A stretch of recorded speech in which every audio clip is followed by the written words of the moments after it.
آیات تلاوت کی گئی ہیں وہ رمضان مبارک اور اس کے احکامات سے متعلق ہیں، اس کی فرضیت اور اس کی فضیلت کے متعلق 185 اور 186 گزشتہ ہفتہ اسی جمعے کے روز اس کے پہلے کی دو آیات 183 اور 184 آپ کے سامنے مطالعے میں آئی تھی۔ ان میں قرآن پاک میں جو روزے کے فرض سے متعلق آیات آئی ہیں ان کی تلاوت کی گئی تھی اور ان کے ترجموں کی تشریح کی گئی تھی۔ صرف تسلسل کے لیے ان آیات کو پھر سے پڑھ دیا جاتا ہے تاکہ اندازہ ہو جائے اس میں کیا بات کہی گئی تھی اور آج کیا باتیں ہمارے سامنے آنے والی ہیں۔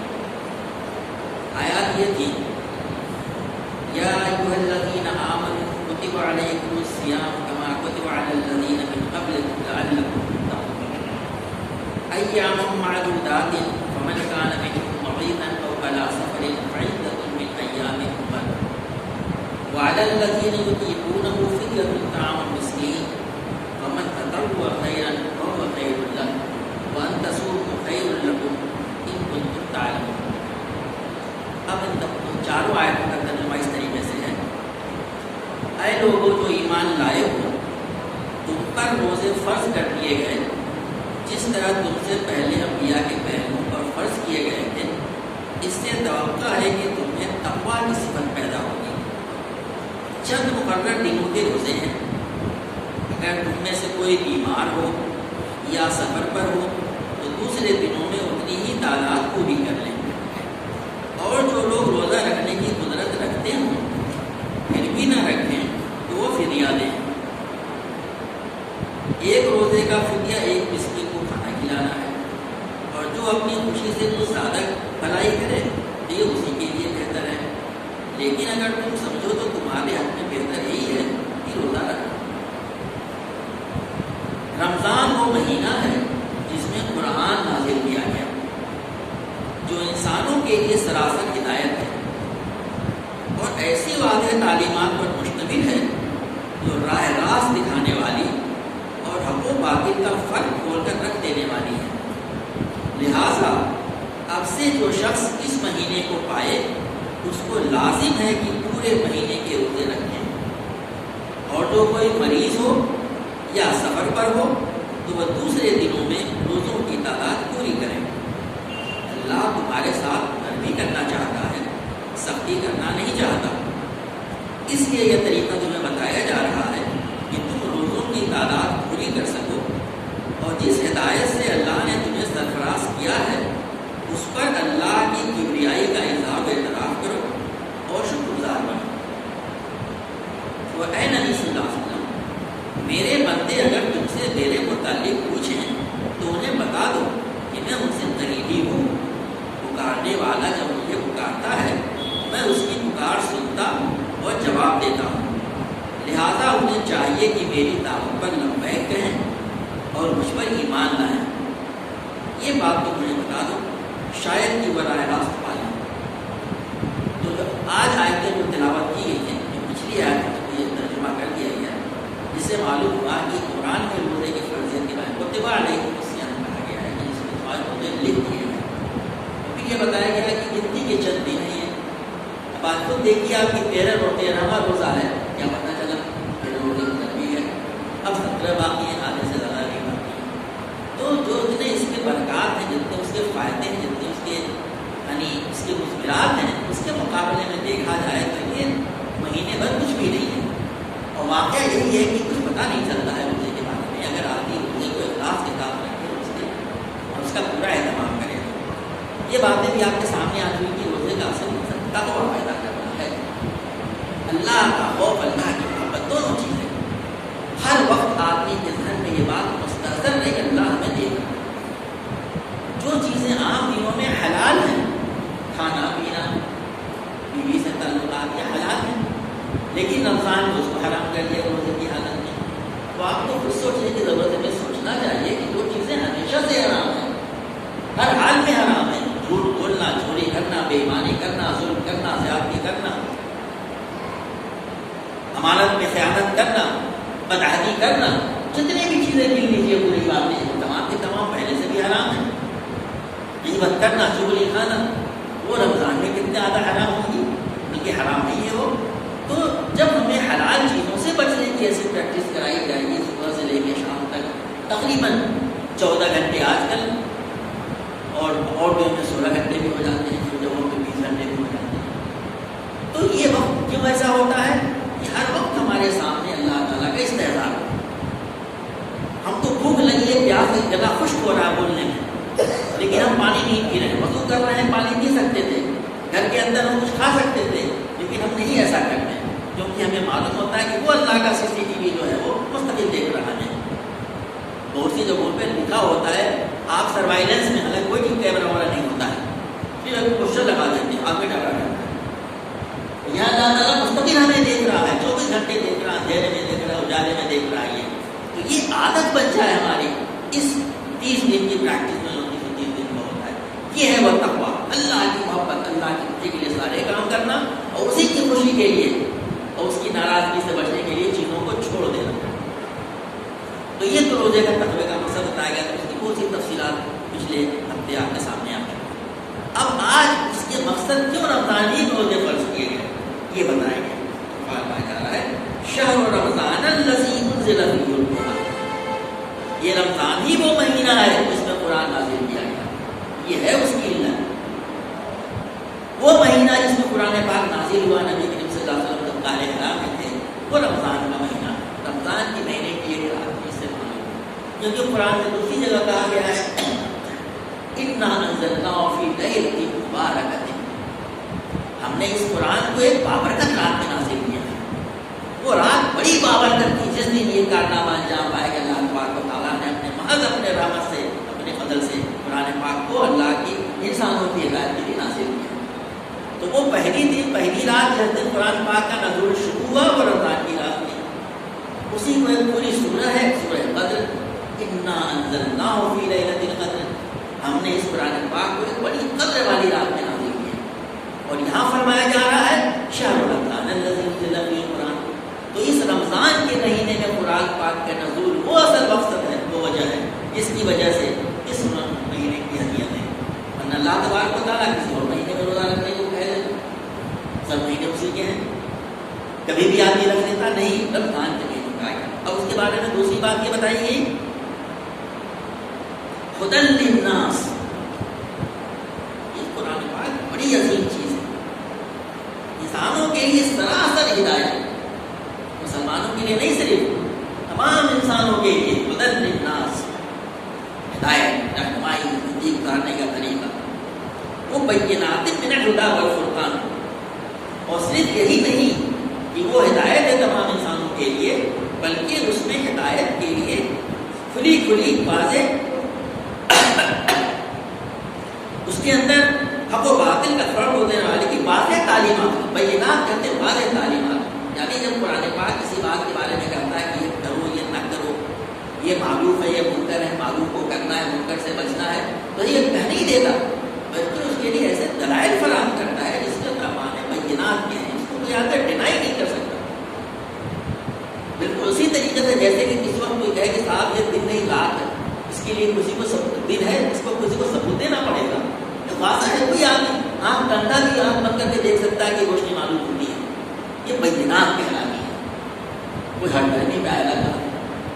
تو قرآن پاک کے جو تعلیمات بیان کی تو حیثیت جو ہے بینات کی ہے، وہ ہدایت کی بینات. پورے زندگی میں پیدائش سے لے کر کے موت تک کے ہمیں کیا کیا کرنا ہے، کیا نہیں کرنا ہے، ان کے لیے واضح تعلیمات موجود ہیں جس میں کہ شرع صدرہ میں ہوتا ہے، بالکل واضح تعلیمات. اور یہ کہا گیا ہے کہ والفرقان، غلط اور صحیح میں حق اور باطل کا فرق کو دینے والی ہے.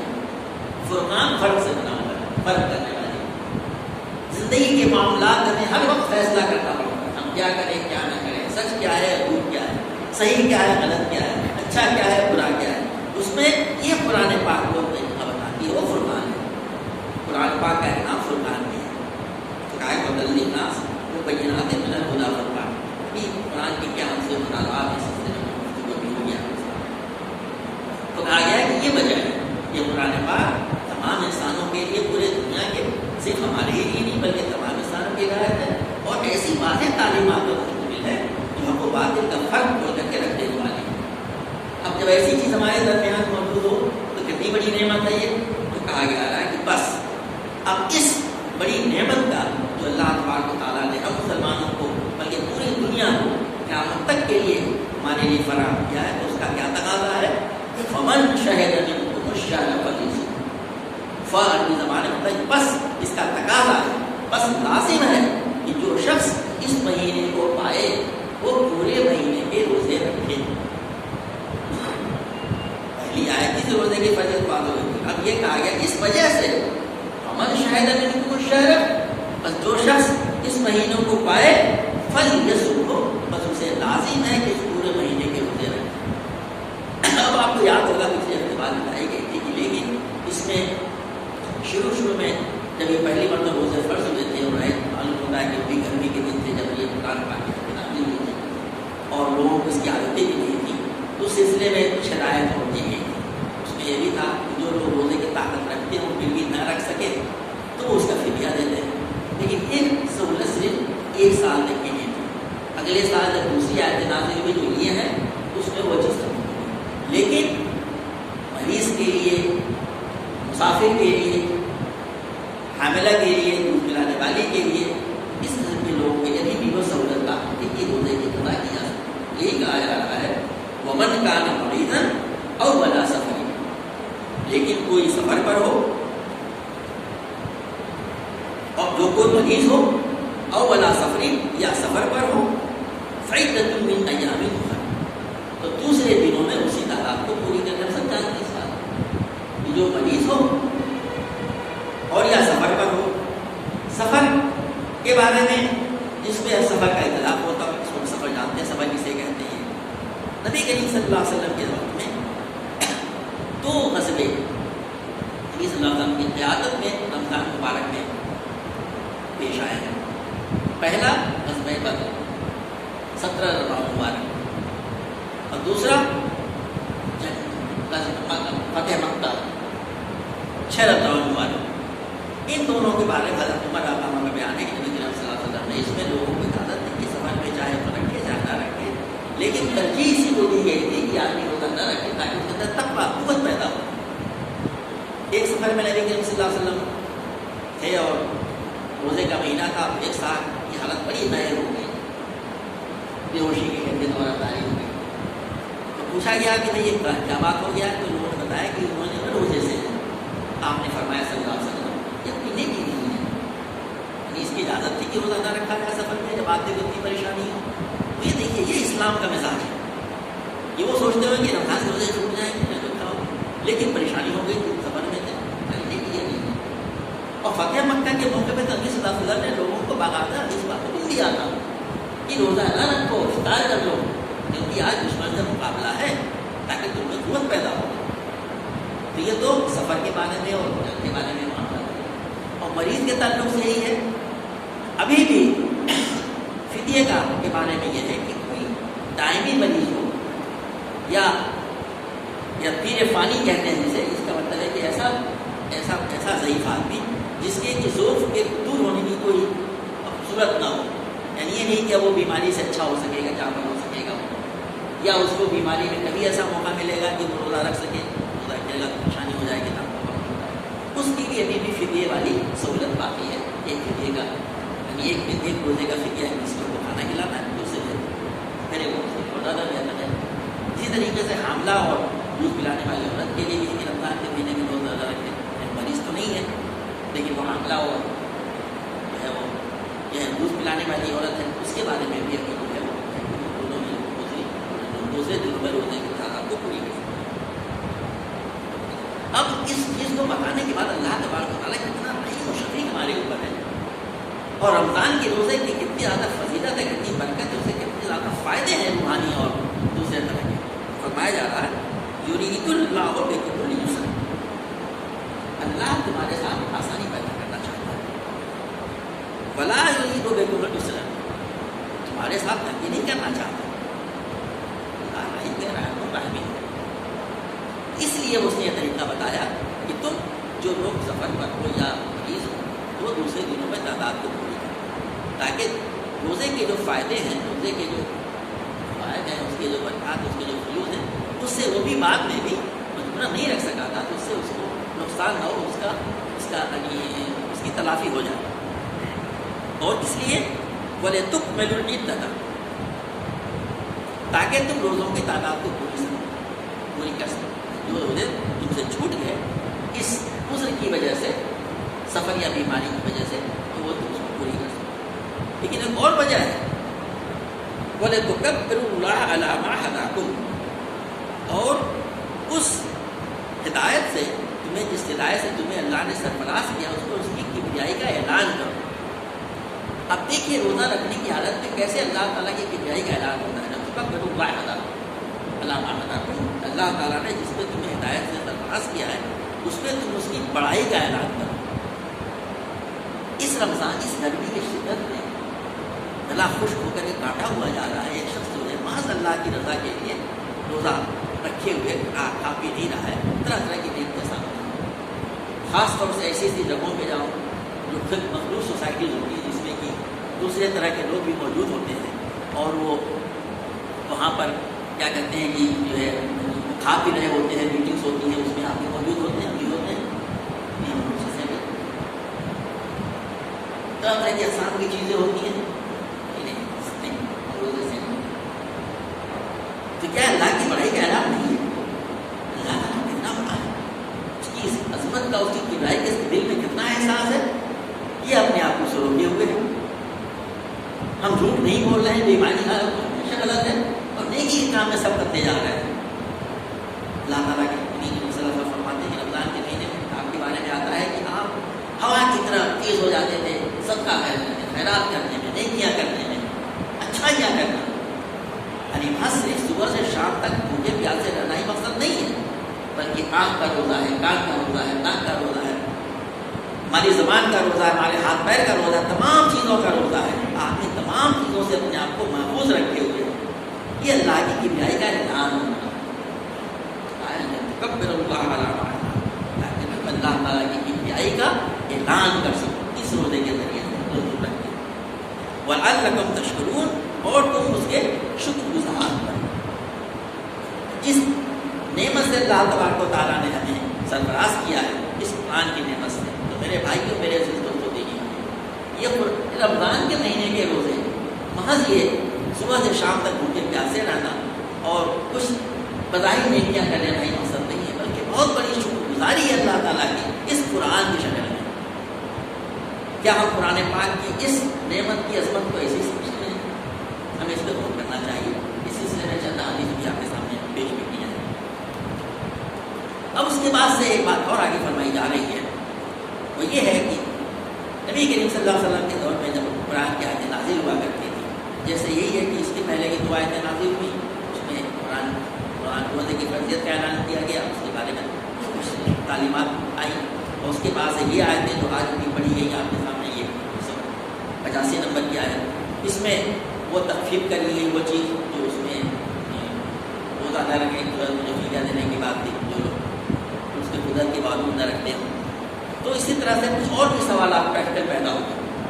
اس سلسلے میں بجائے اس کے کہ آپس میں چیز مقبولیاں کی جائے اور آپ کے اندیشے کا گرفتار ہو، کہا جا رہا تھا کہ تم اللہ تعالیٰ سے پوچھو، اللہ کے رسول سے پوچھو. اور قرآن کی دوسری جگہوں پہ آیتوں میں آتا ہے کہ ہاں اس کا موقع نہیں ہے، جس میں قرآن پاک میں آیا ہے کہ جب تمہیں کوئی چیز پیش آئے تو اللہ اس کے رسول سے پوچھ لیا، انکریج کیا گیا ان سوالات کو جس کا تعلق دین کو سمجھنے سے، وہ چیزوں سے نہیں جس کا تعلق صرف جو ہوتا ہے طرح طرح کے بلاوے کے اس کا پیدا کرنے سے. اسی سلسلے کے کچھ سوالات جو ذہن میں پیدا ہوا روزے کے تعلق سے، راتوں میں کیا کرنا ہے، دن میں کیا کرنا ہے، اس کے اوقات کیا ہونے چاہیے، جو اگلی آیتیں ہیں جو ہم نے تلاوت نہیں کی اس کے بعد آتی ہے. وَإِذَا سَأَلَكَ عِبَادِي عَنِّي فَإِنِّي قَرِيبٌ، اور نبی صلی اللہ علیہ وسلم میرے بندے اگر تم سے میرے بارے میں پوچھیں تو مجھے بتا دو کہ مجھ سے قریب ہو. رمضان میں سنتے ہیں کہ اللہ تعالیٰ دعائیں قبول کرتا ہے، ہمیشہ دعا قبول کرتا ہے. یہ کچھ دعا کے مقبولیت کی خاص اوقات ہوتے ہیں، جیسے کہا گیا کہ افطار سے قبل، ایسے اور بھی اوقات ہیں، رات کے تحریر کے اوقات ہیں. تو فرمایا جا رہا ہے کہ یہ بندے جو ہیں، ہوتا ہے کہ صاحب اللہ تعالیٰ سے مناجات کریں، کیا کریں، کب کریں، تو یہ ذہن میں رکھنا چاہیے کہ کسی وسیلے کی ضرورت نہیں ہے، کسی سہارے کی ضرورت نہیں ہے، کسی میڈیم کی ضرورت نہیں ہے. فَإِنِّي قَرِيبٌ، میں ان سے قریبی ہوں. یہ الفاظ عربی زبان سمجھنے والے سمجھ جائیں گے کہ اس میں کیا معنی ہے. میں بالکل قریب ہوں, اس کی کوئی دوری نہیں ہے, بس اپنا اللہ سے لو لگائے وہ نماز میں, سجدے میں, دعا میں, جہاں پر بھی دعا کرے میں اس سے قریب ہوں. اور یہی نہیں, بچی کو دعوت دعائے دعا, جب پکارنے والا مجھے پکارتا ہے تو میں اس کی پکار کو سنتا ہوں اور اس کا جواب بھی دیتا ہوں. دعاؤں کے سلسلے میں آتا ہے کہ مومن کی دعا کبھی رائے گا نہیں کرتا. جب کوئی مومن صدق دل سے, خلوص سے, اچھی نیت کے ساتھ اللہ پر ایمان کے ساتھ اللہ سے دعا کرتا ہے تو اس کے 3 نتیجے ہو سکتے ہیں. یا تو اللہ تبارک و تعالیٰ اس دعا کو اس نے کی ہے اور کسی خطر رحمی کی دعا نہیں کی ہے تو اس کو ویسے کہ ویسے اس کو دے دیتا ہے. جو دعا مانگی اس کو ویسے اس کو اللہ تعالیٰ نے اس کو قبول کر دیا. یا اس کے لیے اللہ نے بہتر سکتا ہے کہ نہیں کوئی اور بہتر چیز ہو تو اس کو اور بہتر چیز دے دے, یا اس کے بدلے میں کوئی اس سے آفت مصیبت ڈال دے, یہ دوسری چیز ہو سکتی ہے. اور نہیں تو آخرت میں اس کا ذخیرہ دے دے.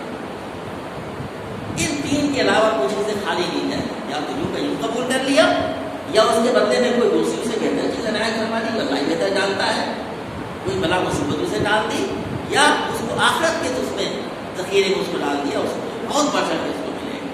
تو دعا کے بارے میں ہمیں ہمیشہ جاننا چاہیے کہ اللہ تعالیٰ سے دعا کرنا چاہیے اسی سے, اور بالکل یہ سمجھنا چاہیے کہ اللہ تعالیٰ خود فرمایا کہ فإنی قریب, میں اس سے قریب ہی ہوں. مجھے مطابق کا ارادہ ہے. جب وہ دعا مانگنے والا مجھے پکارتا ہے تو اس کی پکار کو سنتا ہوں, جواب بھی دیتا ہوں. میرے بھائیو, اگر ہم نمازوں کے ذریعے سے اور اللہ تعالیٰ سے ذکر کے ذریعے سے اور اللہ تعالیٰ کی مدعی کے ذریعے سے اپنے آپ کو سے قریب کر لیں گے, ہمیں ایسا ہی محسوس ہوگا کہ اللہ تبارک و تعالیٰ ہماری دعا کو سن رہا ہے, قبول کر رہا ہے, جواب بھی دے رہا ہے. اب آگے فرمایا گیا فَلْيَسْتَجِيبُوا لِي, بس انہیں چاہیے کہ میری دعوت پر لبیک کہیں. اللہ کی دعوت کیا ہے؟ مجھ پر ایمان لاؤ, میری کتاب پر ایمان لاؤ, میرے رسول پر ایمان لاؤ, تمام انبیاء پر ایمان لاؤ, اور ایمان لانے کے بعد پھر اس پہ عمل کرو.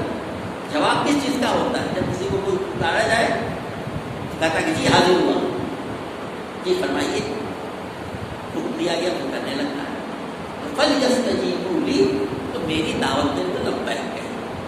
تو ہماری اللہ تعالیٰ تبارک و تعالیٰ کی طرف سے دعاؤں کا سننا, اس کا قبول کیا جانا اس بات پر منحصر ہے. کہا جا رہا کہ فَلْيَسْتَجِيبُوا لِي وَلْيُؤْمِنُوا بِي, وہ میری دعوت پہ لبیک کہیں, میری پکار پر لبیک کہیں. جو کچھ میں ان کو کہہ رہا ہوں اس قرآن پاک کے ذریعے سے, جو میں نے تمہارے لیے نازل کیا تمام انسانوں کے لیے, اس پہ لبیک کہیں. جس چیز کا حکم دیا جا رہا ہے اب معروف کا, معروف کہتی ہے اس کو, جو معروف نہیں کیا ہے سب اس کو اچھی بات سمجھتے ہیں, اس پہ چلیں. اور جن چیز سے روکا گیا ہے منکرات جسے قرآن پاک کہتا ہے اس سے رک جائے. یہ مطلب ہوگا اللہ تعالیٰ کے اوپر کی دعوت پہ لبیک کرنے کا. کیا ہم ایسا ہی کرتے ہیں؟ اس رمضان کے مہینے میں ہم اس طرح توجہ دینے کی ضرورت ہے کہ اللہ تعالیٰ کیا کیا عوامر ہیں, کیا کیا منہیات ہیں, کس چیز کا حکم دیتا ہے اور کس چیز سے روکتا ہے. محض دن صبح سے شام تک کے ممکن پیار سے رہنا یہ مقصد نہیں ہے. یہ تو صرف اس کا جسے انگریزی میں اسکیلیٹن کہتے ہیں, ڈھانچہ ہے. اس ڈھانچے میں جان پیدا ہوتی ہے ان تمام چیزوں سے کو کرنے کا جس سے اللہ نے کرنے کا حکم دیا ہے, اللہ کے نبی نے حکم دیا ہے. ان تمام چیزوں سے رک جانے کا جس سے منع کیا ہے, اور ان تمام چیزوں کی طرف دوڑ کے جانے کا جس کی طرف رمضان کے مہینے میں اس کی طرف اشارہ کیا گیا, اس کی تاکید کی گئی ہے. تو کہا جائے گا کہ وہ اللہ تعالیٰ کی دعوت پہ لبیک کرے. وَلِيُؤْمِنُوا بِي, اور مجھ پر ایمان لائیں. اللہ ہی ہمارا مالک ہے, اللہ ہی ہمارا خالق ہے, اللہ ہی ہمارا رازق ہے, اللہ ہی ہمارا رب ہے, وہی ہمارا حاکم ہے, اسی کا حکم زندگی کو چلے گا. ان تمام چیزوں کو ماننا, اس پہ عمل کرنا, یہ ہوگا اللہ پر ایمان. اور نہ صرف یہ کہہ دینا ہم اللہ پہ ایمان لائیں, کلمہ ادا بھی کر دینا اور اس کا حفظ بھی پڑھ دیں. وَلِيُؤْمِنُوا بِي, مجھ پر ایمان لائیں. ایمان کے جو پورے تقاضے ہیں اللہ پر ایمان لانے کے, اس تمام کو پورے کرنے والے ہوں اور اس کی دعوت پہ لبیک کرنے والے ہوں. لَعَلَّهُمْ يَرْشُدُونَ, تو توقع ہے کہ شاید وہ راہ راست پا لیں گے. میرے بھائیوں قرآن کے رمضان کے تعلق سے یہ باتیں کہی گئی کہ قرآن رمضان کے روزے جو فرض کیے گئے اس کے جو احکامات بیان کیے گئے. اس کے بعد کہا گیا کہ رمضان کے روزے فرض کرنے کی وجہ یہ تھی کہ قرآن پاک اس مہینے میں نازل کیا گیا تھا اور یہ قرآن پاک تمام دنیا کے لوگوں کے لیے تمام انسانوں کے لیے قیامت تک کے لیے ہدایت ہے اور ہدایت کا سچشمہ ہے. میرے عزیز دوستوں بزرگ اس سلسلے میں قرآن پاک میں قرآن کی اہمیت کے تعلق سے بہت اہم ہے کہ ہم قرآن پاک کی اہمیت کو سمجھیں. کہا گیا کہ شہر رمضان الذی انزل فیہ قرآنی رمضانی مہینہ اس میں قرآن نازل کیا گیا. تو دیکھیے ہم جانیں کہ قرآن پاک کے بارے میں خود قرآن پاک کیا کہتا ہے. نبی کریم صلی اللہ علیہ وسلم نے فرمایا, یہ بخاری شریف کی حدیث ہے, خیرکم من تعلم القرآن وعلمہ, تم میں بہترین لوگ وہ ہیں جو قرآن پاک کو سیکھیں اور اس کا علم دوسروں کو سکھائیں. یہ عام چرچا رواج ہونا چاہیے کہ لوگ قرآن کی طرف ایسے رجوع کریں ترجمہ کریں. قرآن کو سیکھنا, اسے پڑھنا بھی شامل ہے, تلاوت کرنا بھی, لیکن یہ آپ سمجھیے کہ جو باتیں بیان کی گئی ہیں حدیث میں کن لوگوں سے کہی گئی, یہ وہ لوگ تھے جو عرب لوگ تھے. جب ان سے کہا گیا قرآن کو سیکھو تو اس کو ان کی زبان سیکھو, تو جانتے ہی تھے اس کو قرآن کی زبان, تو سیکھو اس کو کیا قرآن میں کہا گیا. یعنی وہاں پہ مسئلہ یہ نہیں تھا کہ وہ پڑھ لیں گے اور جانے ہی نہیں کہ کیا پڑھا گیا. بالکل اسی طریقے سے جیسے کسی سے مان اردو سیکھ لو تو کیا وہ سمجھ نہیں پائے گا اردو میں لکھا کیا جانے گا. ہمارے اردو بولتے ہیں, ہندی پڑھو, ہندی سیکھ لو, کوئی ہندی سمجھ پائے گا. وہ انگریزی پڑھو تو ہماری انگریزی پڑھنے کا مطلب یہ نہیں ہوگا کہ وہ الفابیٹ سیکھ لے, اس کو الفاظ کو حروف کو ملا لے, بلکہ جانے گا کہ سینٹینس کیا ہوتا ہے, سبجیکٹ کیا ہوتا ہے, آبجیکٹ کیا ہوتا ہے. اس طریقے سے جب یہ کہا گیا کہ تم میں سے قرآن کو سیکھے یا سکھائے تو بہترین لوگ. قرآن پاک کے ہم پہ کچھ حقوق ہیں. قرآن کے بارے میں بات چل رہی کہ وہ قرآن اس تعلق سے کہا گیا کہ رمضان کو قرآن نازل کیا ہے. سب سے پہلا حق یہ ہے قرآن پاک کا کہ ہم قرآن پاک کو پر ایمان لائیں کہ اللہ تعالیٰ کا کلام ہے جو ہماری ہدایت کے لیے نازل کیا گیا. یہ ہمارا ایمان ہو, اللہ کا کلام ہے, اس کی بے حرمتی نہ ہونے پائے. اس کی بے حرمتی کیا ہے؟ اگر ابھی مودی آواز میں کوئی اعلان کر رہا ہو تو بھائی سرکاری اعلان ہے یہ.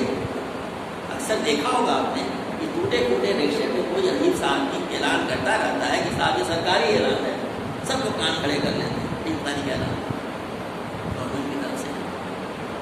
یہ اللہ کی کتاب ہے, اللہ تعالیٰ کہہ رہا ہے کہ میرا کلام ہے, اس کو سنایا جا رہا ہے, ہم بے اتنائی برتیں, اس کی بے عزتی ہے. قرآن پاک میں کہا گیا ہے وَإِذَا قُرِئَ الْقُرْآنُ فَاسْتَمِعُوا وَأَنصِتُوا لَعَلَّكُمْ تُرْحَمُونَ. اور دیکھو جب قرآن سامنے پڑھا جائے تو اسے غور سے سنو, خاموش ہو جاؤ, شاید تم پر بھی رحم ہو جائے. قرآن کا حق ہے یہ کہ قرآن ایک پڑھا جا رہا ہو تو اس کو غور سے سنا جائے. آج کل یہ بھی فیشن چل گیا ہے کہ موبائل میں لگا لیا, چل رہا ہے, اپنا کام کر رہے ہیں, میوزک کہیں قرآن پڑھا جا رہا ہو آدمی سے سنے, خاموش ہو جائے, ہم کیا جائے. یہ قرآن کا حق ہے ہمارا. اس کا اگلا حق یہ ہے کہ اس کو تلاوت کی جائے, پڑھا جائے. ظاہر ہے پڑھنے کا مطلب یہ آج کل خوب فضیلتیں آپ سنتے ہیں کہ قرآن کو تلاوت کی جائے. کتنی تلاوت کی جائے اس کے تنوع آداب و شرائط کا خیال کر کے تلاوت کی جائے, زیادہ سے زیادہ کی جائے. لیکن ابھی میں تھوڑی دیر پہلے ایک حدیث دیکھ رہا تھا, مسند احمد کی حدیث ہے کہ حضرت عائشہ صدیقہ رضی اللہ عنہا نے کسی نے کے بارے میں کہا گیا کہ اس نے ایک دن میں قرآن ختم کر دیا. تو آپ نے فرمایا حضرت عائشہ صدیقہ رضی اللہ عنہا نے اس نے قرآن نہیں پڑھا. کیا کہا گیا آپ سے؟ ایک شخص نے ایک دن میں قرآن ختم کر دیا. بڑی اچھی بات ہے, یہاں تو لوگ ختم کر دیتے ہیں, قرآن پڑھا نہیں. تو ظاہر ہے کہ جس کے بارے میں کہا گیا ہوگا وہ انڈین اور بنگلہ دیشی نہیں رہا ہوگا, زیادہ نہیں رہا ہوگا. پہلے قرآن نہیں پڑھا سکتے, آپ کیا کر سکتے ہیں. تو قرآن کو ترتیب کے ساتھ پڑھا جائے, اٹھ کے پڑھا جائے اور سمجھا جائے کہ اللہ کا کلام پڑھ رہا ہے, اور اس کے ترجمے معنی مطلب کے طور سمجھا جائے. دنیا کی ہر زبان میں, اس ملک میں بھی ہر زبان میں اس کے ترجمے اویلیبل ہیں. ہمیں سے بیشتر لوگوں کو 2-3 زبانیں آتی ہیں, انگریزی سب کو آتی ہے, ہم اردو ابھی نہیں سیکھ سکتے, ابھی نہیں سیکھ سکتے, اور نہیں مانے نہیں آتی, کسی وجہ سے بہت مشغول ہے. تو ترجمہ تو دستیاب ہے, تو ترجمے پہ غور کرنا. رمضان کے مہینے میں خاص طور اس مہینے میں قرآن نازل کیا گیا تھا. آپ نے ضروری یہ لازم ہے کہ ہم ترجمے کی طرف توجہ دیں اور کوشش ہو کہ اس مہینے میں ایک مرتبہ ترجمہ تو ہمارے سامنے سے آ ہی جائے. اور کوئی مشکل نہیں ہے یہ.